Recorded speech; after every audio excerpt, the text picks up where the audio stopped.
একজন স্ত্রী 7টা কারণে স্বামীর কাছ থেকে তালাক চাইতে পারে। এই 7টা কারণের কোনো একটা কারণ যদি স্বামীর মধ্যে বিদ্যমান থাকে, তাহলে ওই স্ত্রী চাইলে তার স্বামীর কাছ থেকে তালাক চেয়ে নিতে পারে। আমরা জানি যে ইসলাম নারীদেরকে তালাক দেওয়ার অধিকার দেয় নাই। কেন দেয় নাই? এর যথেষ্ট কারণ আছে। কিন্তু যদি কোনো স্বামীর মধ্যে এই 7টা কারণের কোনো একটা কারণ বিদ্যমান থাকে, তাহলে স্ত্রী চাইলে তার কাছ থেকে আলাদা হতে পারে বা তার কাছ থেকে তালাক নিতে পারে।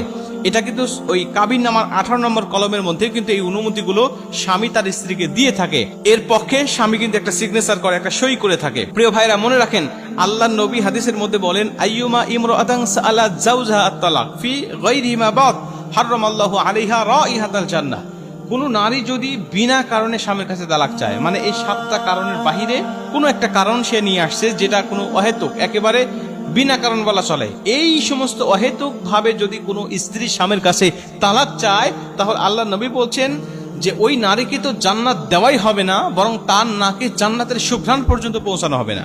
অথচ 40,000 বছর পর্যন্ত যদি জান্নাত থেকে কেউ দ্রুতগামী ঘোড়া নিয়ে দৌড়াইতে থাকে, তার নাক পর্যন্ত জান্নাতের সুঘ্রাণ পাবে। তার মানে এই নারীকে জান্নাত থেকে কত দূরে রাখা হবে। প্রিয় ভাইরা আমার, এজন্য এই 7টা কারণের বাইরে কিন্তু তালাক চাওয়া যাবে না। প্রথম নম্বর হলো, স্বামী যদি নির্যাতন করে স্ত্রীর উপরে, সেটা হোক শারীরিক নির্যাতন, হোক মানসিক নির্যাতন, এই নির্যাতনে যদি অতিষ্ঠ হয়ে যায়, যদি স্বামীর কাছে স্ত্রী থাকার মতো কোনো পরিবেশ না থাকে, নির্যাতনের মাত্রা এতই বেড়ে গেছে যে তার সাথে সংসার করা একেবারে সম্ভব নয়, ইম্পসিবল, তাহলে স্ত্রী ইচ্ছা করলে স্বামীর কাছ থেকে তালাকটা চেয়ে নিতে পারে।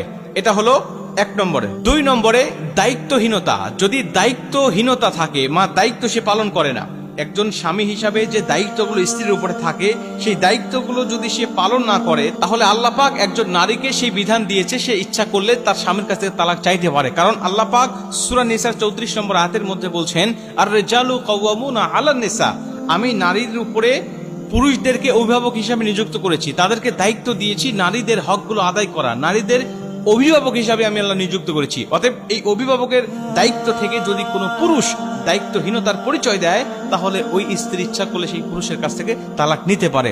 এটা হলো 2 নম্বরে। 3 নম্বরে, স্বামীর অশ্লীল জীবনযাপন বা অনইসলামিক জীবনযাপন। এমন জীবনযাপন যদি কোনো স্বামী করে, একেবারে বেপরোয়া, পরকীয়ায় আসক্ত হয়ে গেছে, বা একেবারে অশ্লীল জীবনযাপন করে, তাকে ভালো করার মতো কোনো রকম কায়দা নাই বা কৌশল নাই, ভাই সব রকম চেষ্টা করে স্ত্রী ব্যর্থ, তাকে ভালো করার মতো কোনো সুযোগ নাই, তাহলে স্ত্রী চাইলে ওই অশ্লীল স্বামীর সাথে জীবনযাপন না করে সে তার কাছ থেকে তালাক নিতে পারে। এই বিধান, এই হুকুম ইসলাম একজন নারীকে দিয়েছে। 4 নম্বরে, বৈবাহিক অধিকার। বৈবাহিক অধিকার থেকে যদি কোনো স্বামী তার স্ত্রীকে মাহরুম করে, বঞ্চিত করে, একজন স্বামী হিসাবে স্ত্রীকে যে বৈবাহিক অধিকারগুলো দেওয়ার দরকার, এই বৈবাহিক অধিকারগুলো যদি না দেয়, তাহলে স্ত্রী যদি ইচ্ছা করে যে না, আমাকে যেহেতু সে অধিকার থেকে মাহরুম করছে, বঞ্চিত করছে, আমি তার সাথে সংসার করব না, তাহলে সেই ক্ষেত্রে ইসলাম একজন নারীকে স্বাধীনতা দিয়েছে, সে চাইলেই সংসার করতেও পারে, আবার চাইলে তার কাছ থেকে তালাক নিতে পারে। এটা ইসলাম দিয়েছে তার উপরে এই অধিকারটুকু। 5 নম্বরে, দীর্ঘদিন ধরে স্বামী যদি অনুপস্থিত থাকে, যেমন ইমাম মালিক রাহমাতুল্লাহ আলাইহি এর সময়কালটা নির্ধারণ করে দিয়েছে যে যদি কোনো স্বামী স্ত্রীর কাছ থেকে 4 মাসের অধিক যদি সে দূরে থাকে, প্রবাসে থাকে বা বাহিরে থাকে, 4 মাস ধরে স্ত্রীর কাছে আসে না, স্ত্রীর হক আদায় করে না, স্ত্রীর কাছে থাকে না, এমন সময় কোনো স্ত্রী যদি মনে করে যেহেতু আমার স্বামী 4 মাসের অধিক সে বাহিরে আছে, সে আমার কাছে আসে না, আমার খোঁজ খবর রাখে না, আমি তার সাথে আর সম্পর্ক রাখবো না বা তার সাথে আমার কোনো রিলেশন থাকবে না, তাহলে ইচ্ছা করলে ওই স্ত্রী স্বামীর কাছ থেকে আলাদা হতে পারে।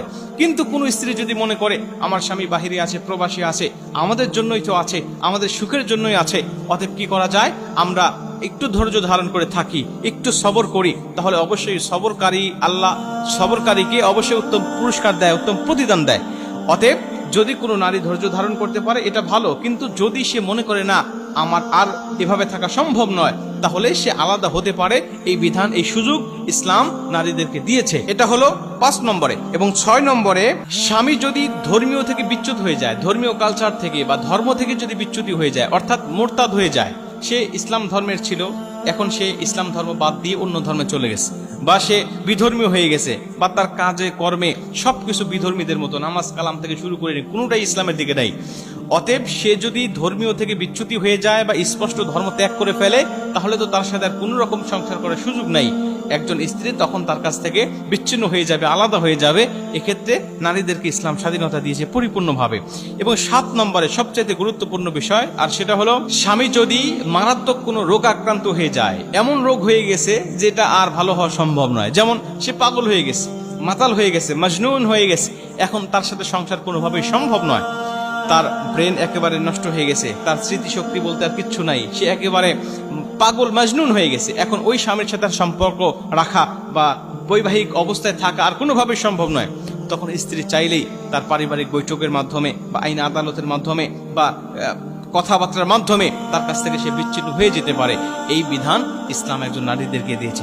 এই যে 7টি কারণ বললাম, এই 7টি কারণ যদি কোনো স্বামীর মধ্যে থাকে তাহলে একজন স্ত্রী তালাক নিতে পারে। তবে স্বামীদেরকে উচিত এই কারণগুলো যেন নিজের মধ্যে নিয়ে না আসা, আমরা যেন যথাযথভাবে তাদের হকগুলো আদায় করি, তাদের উপরে যে দায়িত্বগুলো আল্লাহ আমাদেরকে দিয়েছেন এই দায়িত্বগুলো যেন আমরা সঠিকভাবে আদায় করি, তাহলে অবশ্যই আল্লাহ আমাদেরকে দুনিয়ার জমিনে একজন আদর্শবান স্বামী হিসাবেও কবুল করবে, আদর্শবান একজন বান্দা হিসাবেও কবুল করবে। দুনিয়াতেও আমরা একটা সুখময় শান্তিময় জীবন পাবো এবং পরকালেও কিন্তু আমাদের জন্য সুখময় একটা শান্তিময় জীবন অপেক্ষা করছে। অতএব এই বিষয়গুলো খেয়াল রাখা।